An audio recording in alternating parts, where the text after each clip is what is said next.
در خوجگی‌های ناحیه وسه کشت پنبه‌دانه ادامه دارند. در خوجگی دهخانی به نام ظهور دهات توگرک اعضایان این خوجگی امسال در میدان 10 هکتار پنبه‌دانه کاریدند و مثل این خوجگی‌های دیگری حدود این دهات از روزهای مساعد هوای بهار استفاده کرده برای تا مهلت معین گردیده به انجام رسانیدن کشت پنبه‌دانه از تکنیک و ماشین‌آلات‌های کشاورزی عاقلانه استفاده می‌نمایند.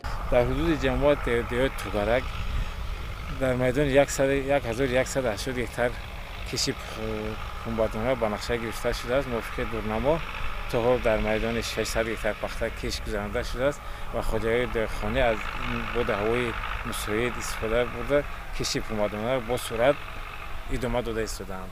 طبق اطلاع رهبریت خوجگی دهخانی به نام ظهور و دیگر خوجگی‌های همسرحدی آن برای پرورش پخته مشکلات اساسی آنها این تامین آب پالیزی میباشد. مشکلات دیگر خوجگیداران برای کارکرد آینده حاصل کشت نمودهشان باید زمین را با نوری‌های مینرالی تامین نمایند.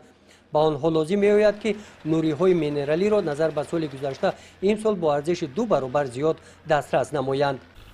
گزارش خوجا نظریف خدای نظر ظهوروف از ناحیه واسه برای برنامه اطلاعاتی نوید.